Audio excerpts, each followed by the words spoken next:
My name is Lima-Campos. I cannot pronounce my first name as well as Fred and Adam do. If you have a problem with that, just call me Al, like the song says.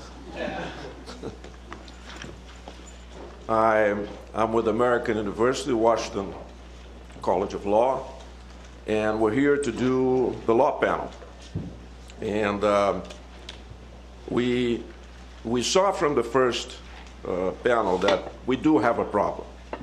We're not Apollo 13 here, but we do have a problem. What is this problem? It has to do with currency misalignments. It doesn't matter how you classify it. I myself like to call predatory currency misalignments as the bad thing that we should have rules against.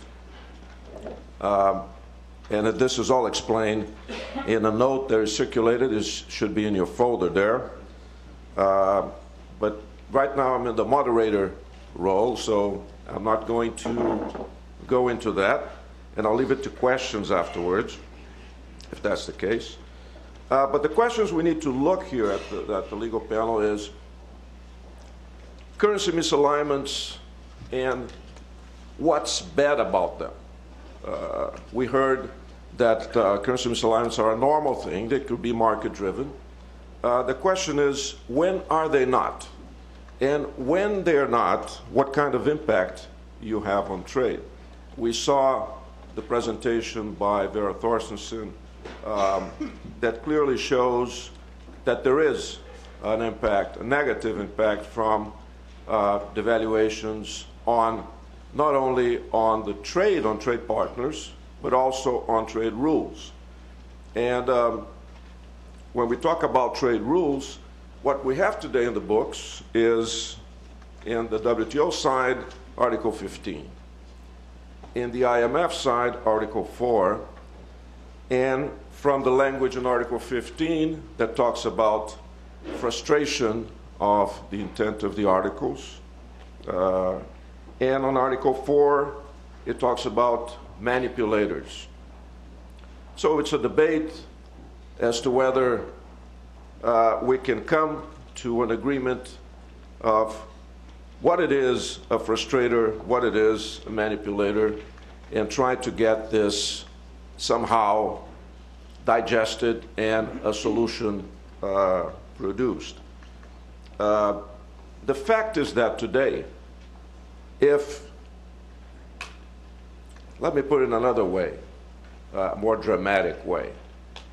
Let's say any country today can go into the WTO, agree to very low levels of bound rates, and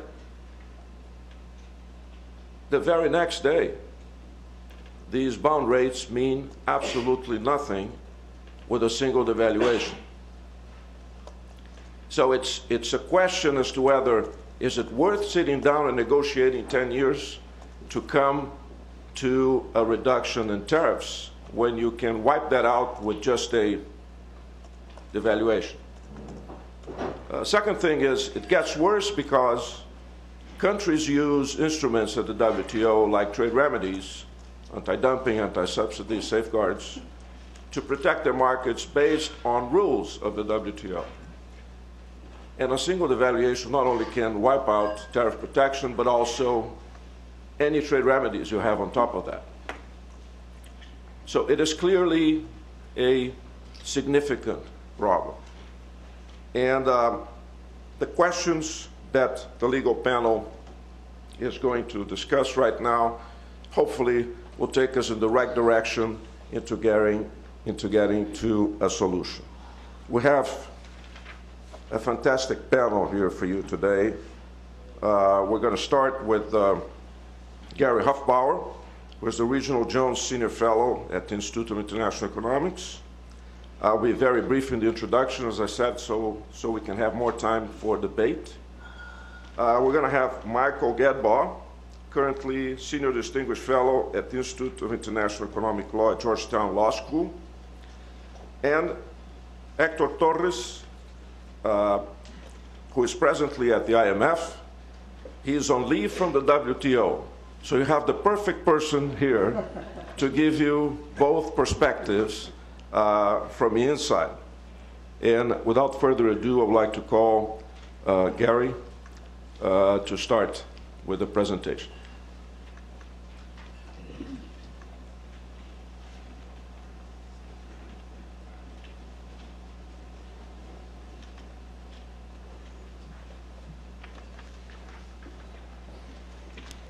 Thanks, Aloisio, and thanks to Joe and Adam for putting this show together.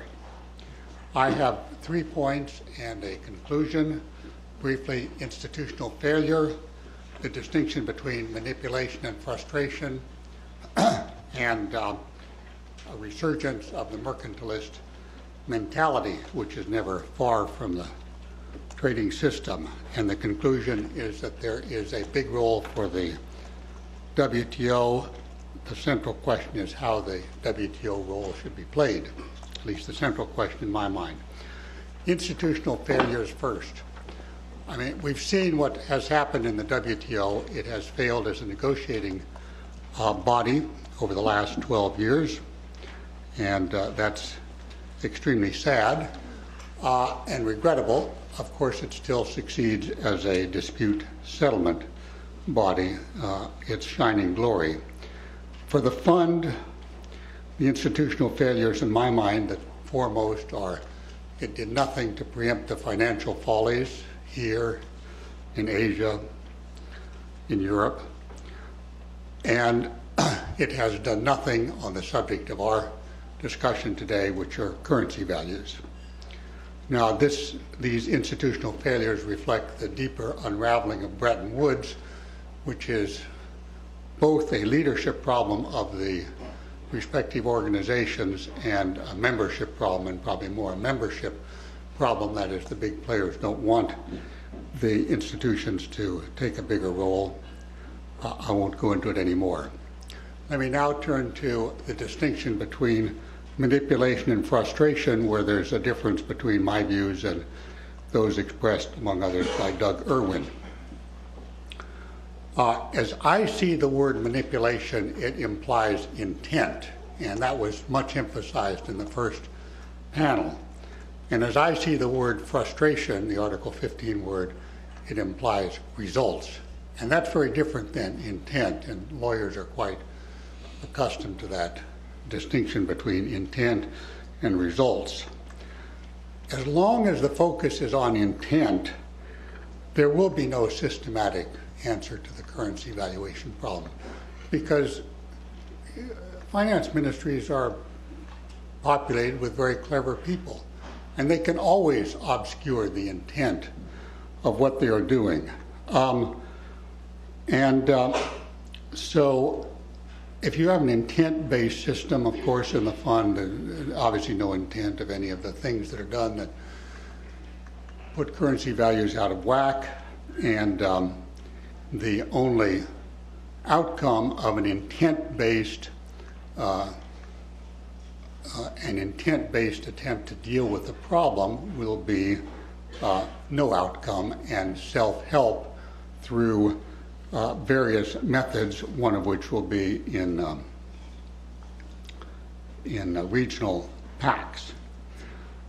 I think the emphasis on intent, or on manipulation, which was very strong in what Doug said, but it's also very strong in what Joe said, it's a very rear view mirror approach. Yes, you can do the correlations that Joe did. If that's going to be the basis of dealing with the currency, let's say, undervaluation, overvaluation, to use somewhat neutral terms, you know, the big growth area today is state-owned enterprises. It's sovereign wealth funds. There are so many ways that countries can influence their currencies that if you just use some kind of definition of official assets, I think you'll deal with the problem of the last 10 years, but not the next 10 years. So, in my view, it really doesn't matter where the origin of the significant undervaluation is a deliberate targeting of the exchange rate, which nobody claims to do, nobody admits to doing, or variants of quantitative easing, or the workings of the market. I think that Doug's fears of, stifling the good work of, and I agree it is good work of Bernanke or Watanabe, or we can take our own Adam Posen in the Bank of England. I don't think that any efforts to shrink the extent of undervaluation are going to, put a cap on any of these central bankers of our day. The way the problem would be addressed is not going to impede them from dealing with the financial crises which we periodically face. My third point, resurgence of the mercantilist mentality. Well, this is always present, and it provides those of us who deal in the trade area with continuing full employment because it's there. And in an era of slow global growth, which we are seemingly in, plus very large current account surpluses and deficits, I mean, this is just feeds it like crazy. Trade ministers anyway are kind of mercantilists, or they don't get to their positions. And the current environment with these substantial currency undervaluations against a background of slow world growth just makes them very strongly focused on protecting their own markets, not giving up all the protection which is there, which is very substantial. Jones Act, you can go right down the list, and also focuses them quite strongly on getting market access abroad, and of course that creates a worldwide logjam on trade negotiations. And more importantly than what it does to the minds of trade ministers who are responding to their constituents, it really fertilizes the popular anti-trade sentiment, which is very strong in this country. I should say anti-trade liberalization sentiment, very strong in this country, but it's also can be found elsewhere, all sorts of doubts. And it moves the whole currency discussion away from the Bretton Woods institutions, the fund and the WTO, into, as Congress is calling for it, into the TPP. And if TTIP becomes a reality, it will move there as well. So in a broad sense, I think this all adds up to frustration of the goals of the World Trade Organization and calls for a WTO response. So the big question ahead on that predicate is whether the WTO answer can be shoehorned into the existing GATT text. And Michael Gadbaw will explain why it can or cannot, or whether you need a new negotiations approach, or whether we have a combination of national action which leads to new negotiation, which has been very much the idea espoused by Aloisio and his colleagues in Brazil, and I think has much to commend it. Now the big objection, there are really only two big objections to moving this subject matter into the WTO.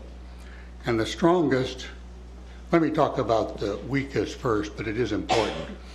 All the candidates to replace Lamy, I feel quite confident, are going around and telling the currency undervaluators, who have all been listed by Joe, that they're not going to do anything about it. That currency is off the table, as Vera said.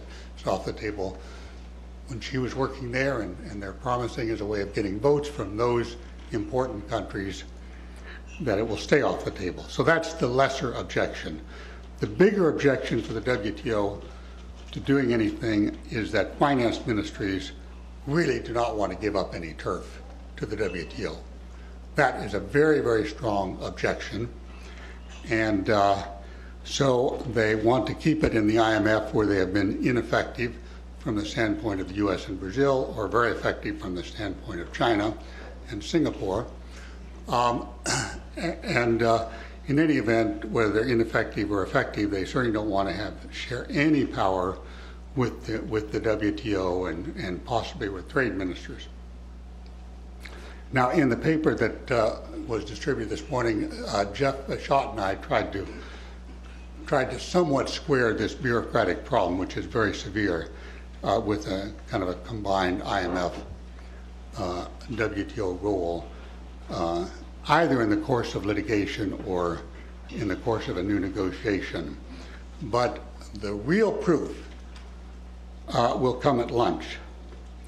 If the November election had gone differently and if Bob Zoellick was now Treasury Secretary, the real question is whether he would take a different view on the WTO role than Tim Geithner took, which was very much opposed to any WTO role. Thank you very much.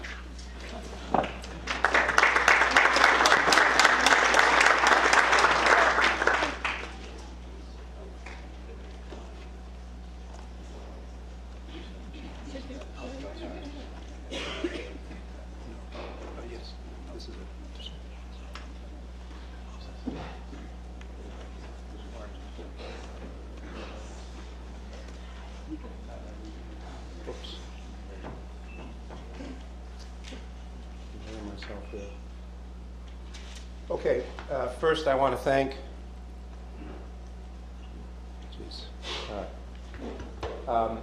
so the issue that I want to talk about has been teed up by Alicio, and it is what is the role of international economic law in dealing with this issue of currencies, the currency law.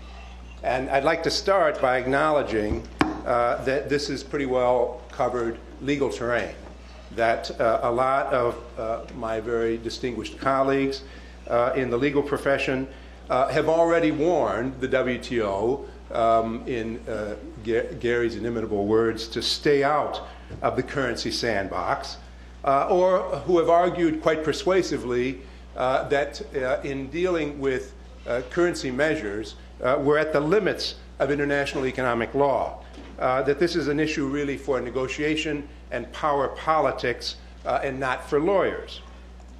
But my colleague and mentor, John Jackson, has also warned about the dangers of treaty rigidity in both the IMF and the WTO agreements. And it's this spirit that I think it's worth a kind of fresh legal opinion on the whole question of how we might deal with currency wars. John has also warned about something that's been alluded to here already, and that is the antagonism between trade and finance officials. Indeed, he even talks about it in terms of a hatred. And at the heart, I think, of this antagonism is a difference of view around the role of rules, norms, or as economists like to call them, standards, related as they relate to economics and economic policy. So I was encouraged when I saw Bob Zoellick's editorial, in which he really, I think, invited a fresh legal opinion on how we might look at a more rule-oriented approach to this issue, and his argument that the IMF and the WTO should work more closely together in developing both standards and an enforcement mechanism. And I think Bob is actually pointing the way forward in addressing the quest for what in the past has been coordination or coherence along the regulatory regimes, to what I am arguing is a convergence around how to regulate international trade and finance. So it's fair to ask, in looking at this, well, what has changed that might invite a kind of fresh legal opinion? And if you think about the last 5 to 7 years, I think there are a number of things that lead us really to want to revisit this issue of how the rules can play a role in dealing with the issue of either currency manipulation or currency misalignment. We've already heard this morning about the changes in thinking among economists about the severity of the problem and its impact on trade imbalances, and the impact that is having on the integrity of the obligations of the international trading system. We also know about the role that trade imbalances have played as a contributing cause of the systemic failure in the global financial crisis. And I think an interesting issue that is worthy of discussion is the differences in the performance of the two regulatory regimes dealing with trade and financial regulation, and an acknowledgement that through this financial crisis, the trading system performed extremely well, to the point where trade is not generally seen as a major source of systemic failure. And I think that's really worthy of reflecting on. And I think that I would add to this observation the fact that we've seen an emergence of a new principle of international economic law, and that is, thou shalt not cause systemic failure. I've argued elsewhere that this rule cuts across the global regulatory regimes of international trade, monetary affairs, and financial regulation.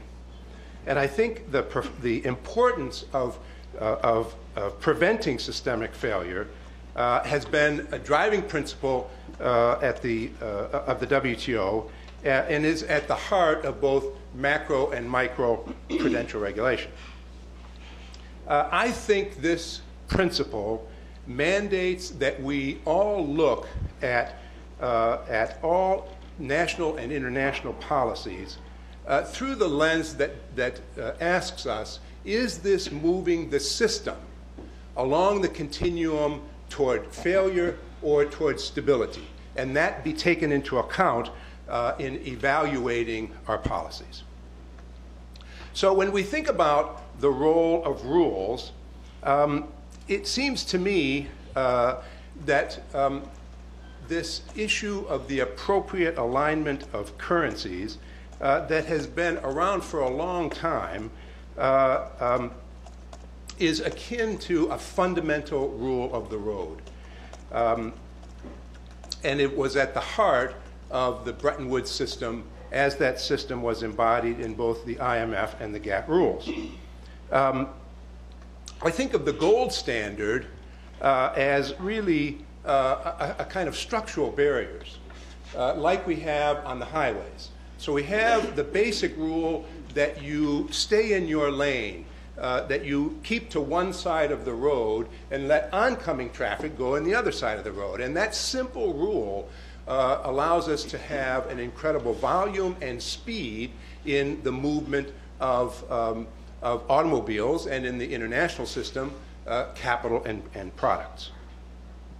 But when the gold standard was eliminated, it was as though we took out those big grassy medians or the Jersey walls and replaced it with this double yellow line of Article 4 of the IMF agreement. And so we now have this incredible volume of traffic moving along the global superhighways, moving capital and products, but with just this double yellow line of Article 4 keeping countries in their lanes and out of the oncoming traffic. So the question is whether the double yellow line, the elusive double yellow line perhaps, of Article 4 is sufficient. And is this a question of the rule itself, the enforcement of the rule, the fact that perhaps it's more efficient economically and perhaps even legally to let countries move across the yellow lines when they deem it in their interests? And is the yellow line just not very clear on most superhighways, or is it just too darn tough to get countries to stay in their lanes? So I thought, since this is the season of the basketball playoffs, and I know Fred likes basketball, I thought I would use a basketball metaphor to capture the contest over what are the right rules to deal with this whole issue of currency misalignment or currency manipulation. And so I have laid out here the two big leagues, the IMF and the WTO, and the sets of rules that, that each has to deal with this problem. And I think behind these two leagues is really very different views about the nature of rules and how they work.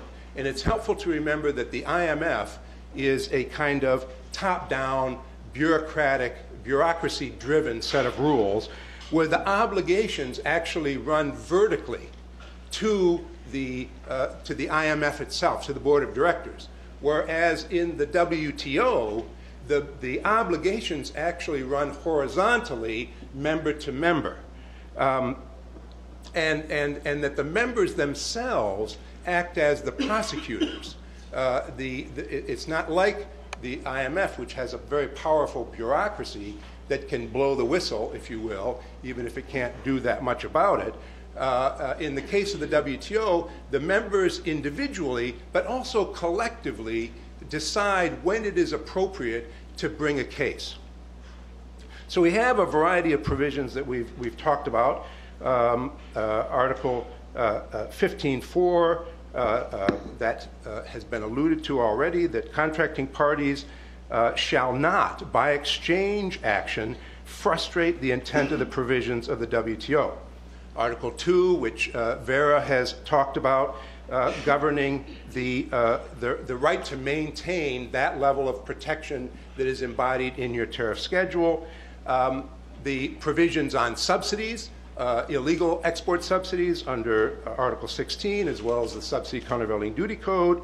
And then, of course, Article 15.9, that is essentially a safe harbor for any measures, the use of exchange controls and exchange restrictions in accordance with the IMF. Whereas on the IMF side, you've got essentially Article 4, but also the determination is it in accordance with the IMF rules, which the WTO has to defer to the IMF under its own rules. And so there is a critical question in thinking about the WTO rules, whether you characterize currency manipulation or misalignment as an unfair trade practice, or just as as something that has spillover effects that can frustrate the intent of various provisions, be they the intent of Article 2 to allow you to maintain the level of tariff protection to which you are entitled. In the one case, if you call it an unfair trade practice, that has a lot of emotional baggage to it and kicks in the countervailing duty system, which itself raises a lot of questions about the controllability and is it essentially a protectionist set of measures. And so you have this debate over what's the best tool to use if you want to challenge it under the WTO. But I think ultimately it can be teed up as a playoff, if you will, between manipulation and frustration.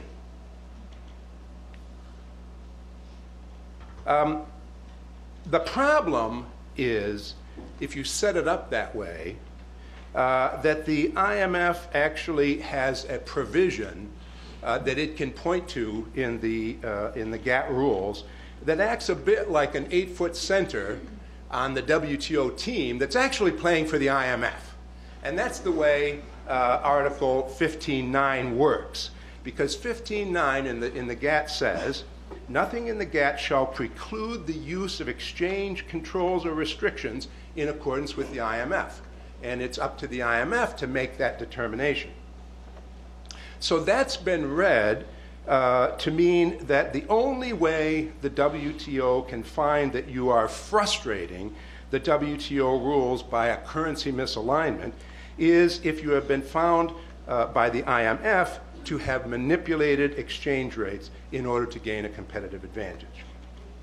In short, to be a frustrator, you have to be a manipulator. And so you're faced with the question, well, what if for some reason the IMF is unable or unwilling, perhaps for political reasons, as some people have said, to call a spade a spade? Are there legal ways to get you through that knothole? And I'm suggesting that if there is the legal equivalent of political will, I would call it legal will, there might be three approaches that you might look at. First is a textual argument. The safe harbor in Article 15.9 only applies by its language to exchange controls and exchange restrictions. It does not, arguably, create a safe harbor for currency intervention itself, because that is arguably not within the terms of exchange controls or exchange restrictions. Second, there's an institutional argument. If the IMF, for political reasons, cannot determine that a country is manipulating its exchange rates, the WTO can take that into account, but it too has a legal obligation to protect its parties from measures that frustrate the intent of its provisions, and therefore it is not precluded from providing a remedy. So it has to look to remediate that measure, even if it cannot insist that the country remove the underlying practice. A third argument would be if the IMF cannot, for political reasons, conclude that a country is manipulating its exchange rate, it could also, for political reasons, decide not to conclude that the country is acting in accordance with IMF rules. This is the so-called the third way argument. And it's contested by people like Sean Hagan, who say that if the IMF cannot determine that you are violating the IMF rules, then you must, as a matter of international law, decide that you're acting in accordance with IMF rules. It's really just two sides of the same coin. You're either a violator or not a violator. My argument is that if that is made under a set of decision-making rules that are blocked by a group that says we simply aren't going to make that determination, couldn't a counter group also block the determination whether they're acting in accordance? You'd have a third category of countries that aren't necessarily manipulators, but they're not deemed to be acting in accordance with. Now, none of this is optimal, because the best solution would be for the WTO and the IMF to come up with a negotiated solution that at some point a currency misalignment caused by massive and persistent intervention would justify WTO remedial measures, either renegotiation of tariff concessions, the imposition of a duty to countervail, the subsidy effect, or the authority to take selective safeguards on some kind of non-MFM basis to address the injury. The question, therefore, can be asked, what would it take to get to that kind of negotiated solution? And Aloisio has been a great advocate for saying that a concerted group that might bring countervailing measures under their subsidy CBD laws that might create the kind of pressure that is needed in the system to get to a negotiated solution. Finally, I want to address a point that Fred has made, which is that this whole issue of currencies is really a macro problem, and therefore micro solutions, which is essentially what the WTO is about, are not appropriate. And in that respect, I make 3 points. First, the WTO is all about the micro. And a micro, you get enough micro problems and you've got a macro problem, I would argue. And it's very important to preserve the fairness and equity of the WTO system, particularly for those countries without other recourse. And being able to do that, you keep the system from moving in the direction of a systemic failure. Secondly, even a micro solution would highlight the effects of a currency intervention, inappropriate currency interventions, and would generate some international pressure by publicizing the practice and its effects. And you can see how countries react to countervailing duty measures and how that affects their internal politics. And that's the third point, that even micro measures can have an effect on the political economy within countries and can generate internal forces that say, wait a minute, these measures that we are facing that are countering our policies create a reason for us to think through whether there are other ways of addressing the underlying problem without taking those measures. That's it. Thank you very much.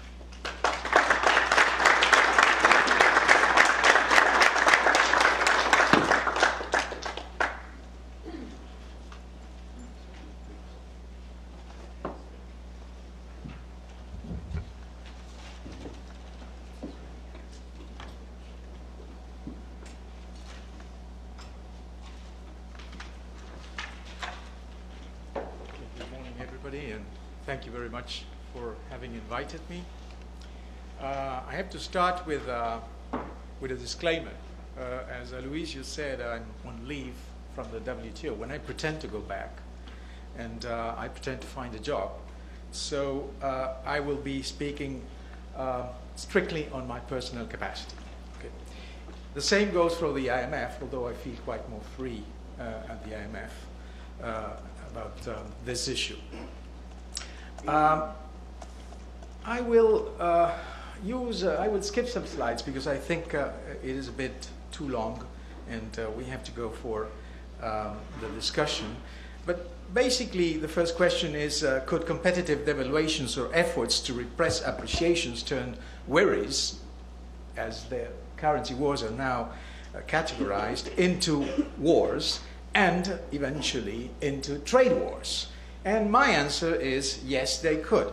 And particularly in this hyper-liquid environment in which, and I quote the IMF, monetary policy decisions in major advanced economies can exert a powerful influence on capital flows to emerging markets, and the quantitative easing announcement by major central banks are associated with higher capital inflows into emerging market economies. So when our policymakers face inflows, the first question they ask themselves is, are they going to be staying or are they going to be reversing? No matter what, those inflows will exercise pressure on exchange rate regime. And one option, of course, is to give in and let the exchange rate appreciate, very much, I would say, in line with what the IMF tends to recommend. And of course, that would create immediate calls from the domestic industry to protect. Now, if you don't give in and you resist depreciation, well, you intervene in the foreign exchange market, you buy reserves, and of course, you try to avoid inflation by sterilizing those reserves. You incur in quasi-fiscal costs. And then you have the last resort before what I would say are real trade wars, which is implementing effective capital control measures. Now, if capital control measures, if intervening in the foreign exchange market doesn't work, and capital control measures don't work, then the other thing you can do is actually you can be very effective in restricting trade. So that's the point. If capital controls don't work, then trade restrictions will necessarily be the last option. And that's a real risk. And of course, everybody is looking at somebody who is China. Okay, now, WTO regulations.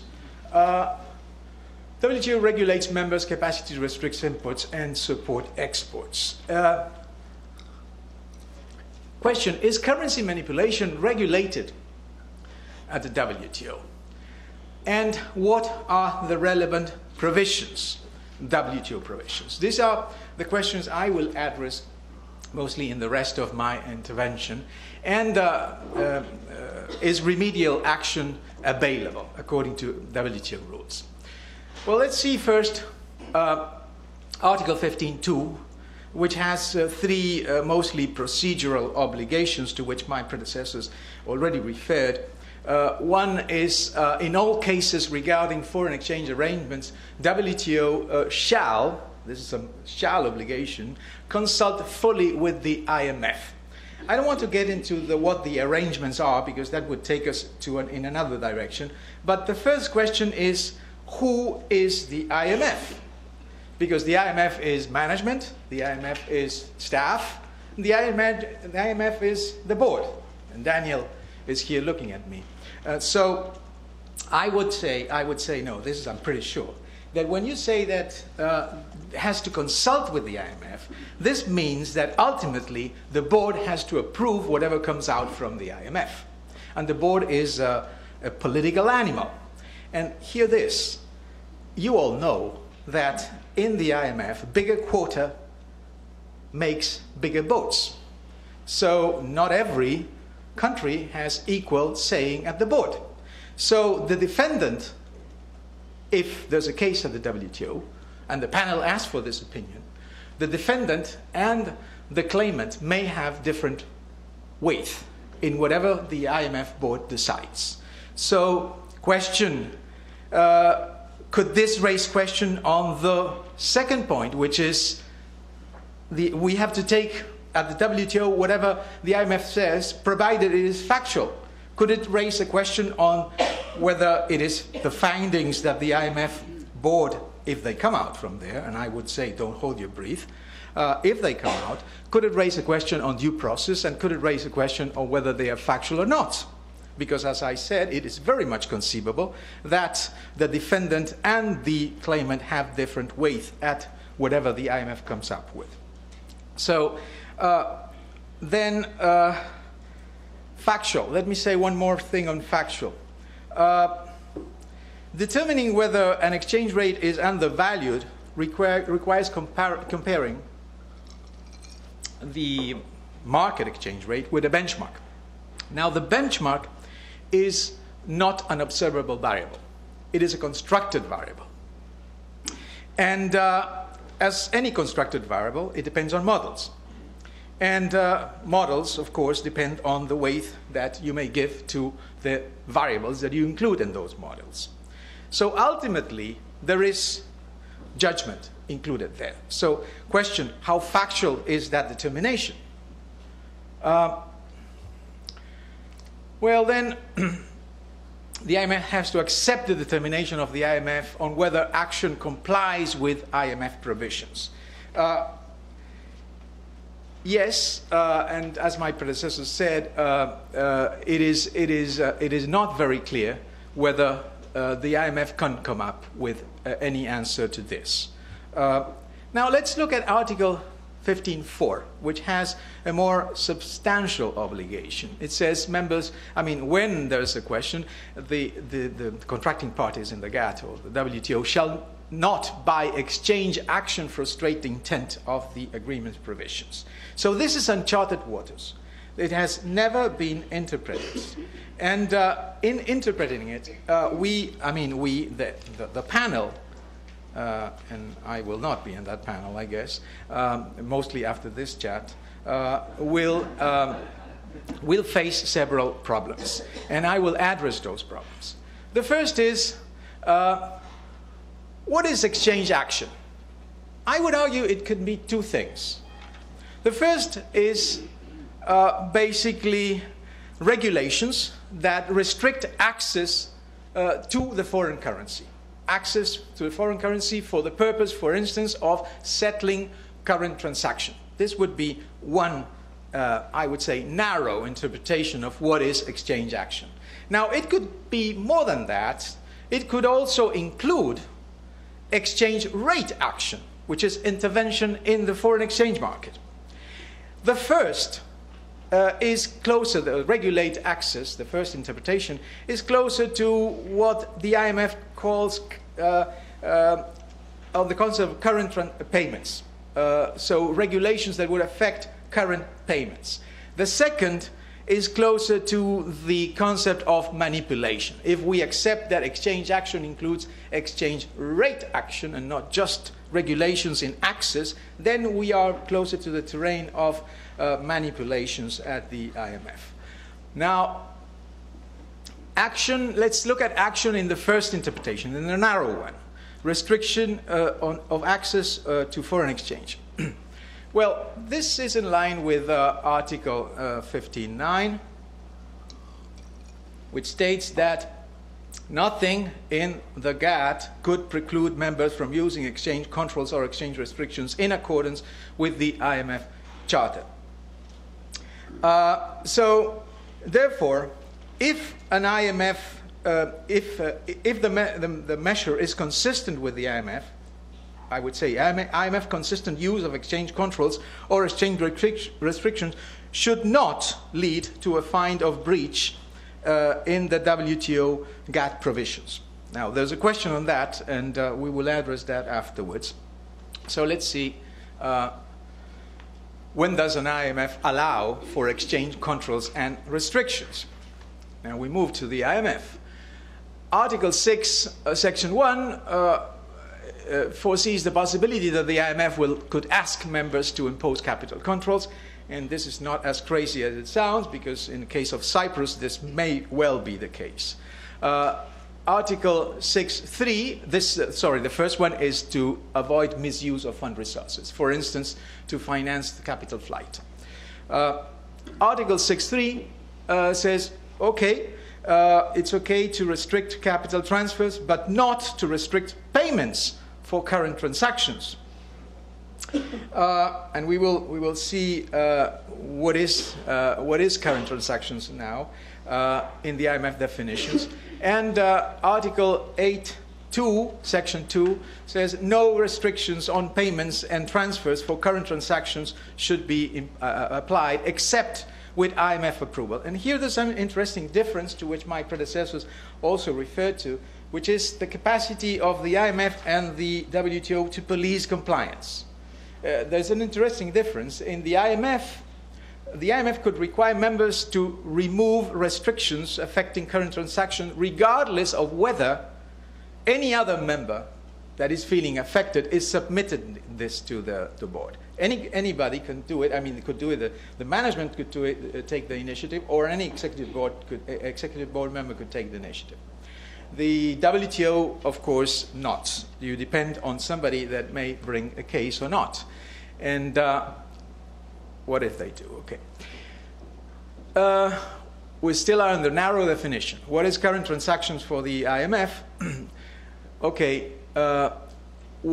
Basically, current transactions are capital to transfer, are capital transfer to settle current transactions. What are current transactions? Trade, interest loans, interest on loans, net income. Some of these transactions are, from a, I would say, from an economic perspective, more capital in nature. But this is it's clearly prescribed in Article 30D of the IMF Charter what are for the IMF current transactions that, as we said, cannot be restricted. Now, I would say capital transactions require, of course, capital transfer, but not for the purpose of transferring capital, but rather to settle trade transactions. That would be the big difference, I would say. Okay, now, not so easy because in the GATS, so we said this is GATS, IMF. Now in the GATS, some capital transactions that are not for the purpose of settling trade and services are restricted because they are essential for certain commitments. We can see that. 2 minutes, GATS, Article 11. It's very much in line with what we said on GATT. So no current transactions, no restrictions on current transactions related to specific commitments. Article 11.2 okay, exchange actions, if consistent with the IMF, provided they do not affect capital transactions inconsistently with specific commitments. And then it refers to footnote 8, Article 16, which basically says if a member has undertaken a cross-border commitment, movement of capital is essential part of that service, then the member cannot restrict it. So that's even more restricted than the IMF provisions.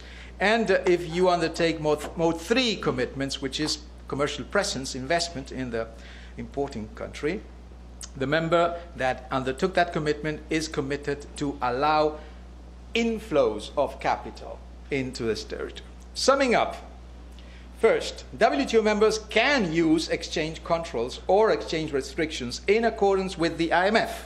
This would be the case of surrender requirements or anti-money laundering. Second, IMF members can take action to restrict capital movements, but not to restrict the use of capital or to settle current transactions, except with IMF approval. And three, WTO members cannot restrict capital movements if this is inconsistent with specific commitments in the GATS. On top of that, to make things a bit more complex, we have a prudential carve-out in the GATS agreements, which is quite important. It says that notwithstanding any provision of the GATS, members are not prevented from taking measures for prudential reasons, including to ensure the integrity and the stability of the financial system. So, question for you to answer, I will not. Not as means, well, this is the caveat, not as means of avoiding commitments and obligations. So the question is this: exchange rate action. So if exchange action includes exchange rate action, could it be taken to ensure the integrity and the stability of the financial system and therefore be protected by this carve-out? I don't have an answer, but I know that there's a country, a very important country, that argues that intervention in the foreign exchange is necessary due to the unprecedented expansion of global liquidity as a result of monetary policy decisions in large industrial economies. You may guess who this country is. Okay, so this is moving too fast. Okay. Okay. So exchange rate action. Some argue that exchange rates were not really in the radar of the GATT because there was at that time a gold standard. Now, this is not so clear because in Article 15, you have Article 15.6 and 15.7 that require that Article 15.6 requires that contracting parties to the GATT become IMF members or enter into special arrangement agreements with the GATT. And Article 15.7 provides that such special arranged agreements shall ensure that the objective of the GATT are not frustrated by action in exchange matters. So I would say this matches quite well with Article 4.1 of the IMF, and in my humble opinion gives the impression that negotiators of the GATT did have in mind the possibility that exchange rate action could be undermining trade concessions, despite the gold standard. Okay, so how would a panel determine manipulation? And does manipulation frustrate, which is the question that my predecessors addressed. Well, first, they would, is it a fact? Ask the IMF. And don't hold your breath, as I said, because I don't believe that the executive board would ever come with an answer on whether there is manipulation or not. So far, we have never done it. I mean, I say we because I'm at the board now. And is the IMF obliged to respond? Well, the answer is no. the IMF is not obliged to respond. And what would happen then? Would the panel be blocked? No, the panel, in my humble opinion, would not be blocked. It could use Article 13 of the Dispute Settlement Understanding and require the information or the facts elsewhere. Now, it could even use the indicators that the IMF itself has provided in the 2012 decision, which is coming from a 207 decision, called Modernizing Legal Framework for Surveillance and Integrated Surveillance Decision. It contains principles for guidance of members, and there will be a guidance note for staff published in the next days, which includes some yellow lights as protracted large-scale intervention in one direction in the foreign exchange market, together with large and prolonged current account surpluses. Now, if you're waiting for the IMF to tell you that there is manipulation, then it will be quite difficult. An IMF member would only be found to be manipulating exchange rates in order to gain unfair competitive advantage if, first, the member is engaged in policies for the purposes of securing fundamental exchange rate misalignment in the form of an undervalued exchange rate. And second, the purpose of securing such misalignment is to increase net exports. This is in the annex of the last decision of the IMF. So I would say it is difficult that it would come. Now, let's skip this one. Okay. And this one, what has the yellow lights that I referred to.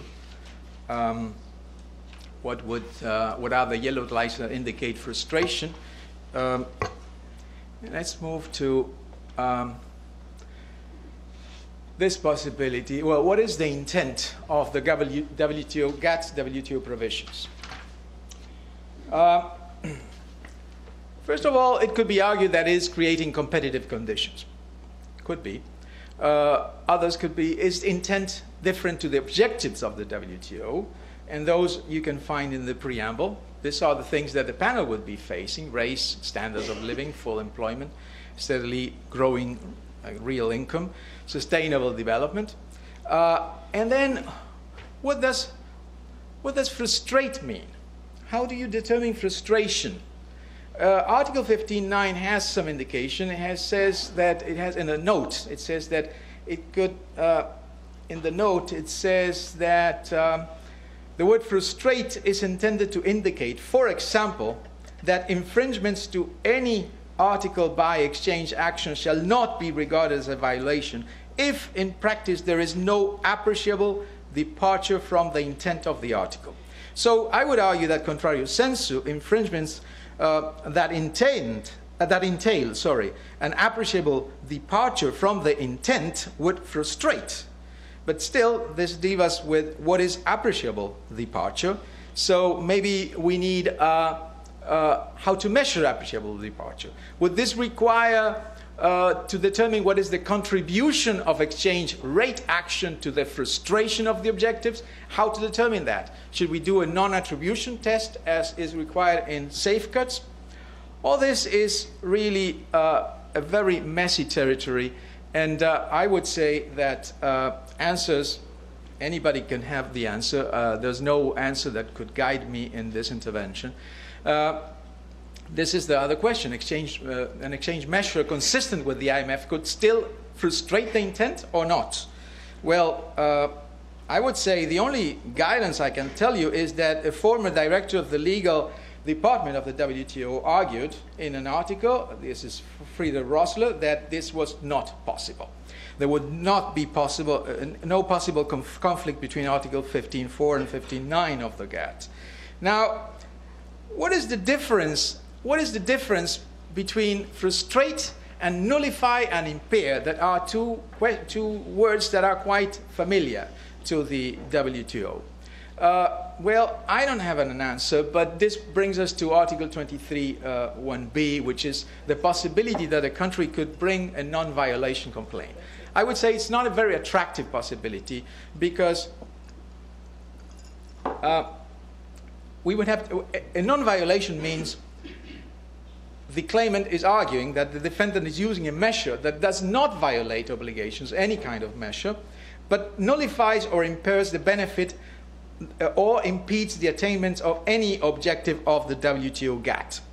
Now, in doing that, the complainant would need to prove that, for instance, this large and protracted foreign exchange market intervention in one direction, together with prolonged and current account surpluses, is exchange rate action that is causing the nullification of a benefit. It would also have to provide that exchange rate misalignment is the result of the defendant's intervention. And third, it would have to provide a non-attribution test to discern the other causes that could be contributing to nullification.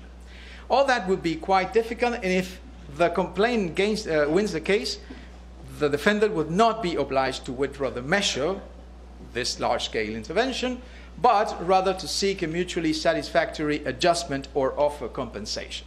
So I would say it is not a very attractive. Now, here comes 2 words on, sorry, I don't know why this is going so fast, maybe, because I should go faster. So in such a situation, the government would be the only buyer, and it would need to buy all the excess of the supply of foreign currency. Could it be argued that the government is paying a cost for mopping up the excess of dollars?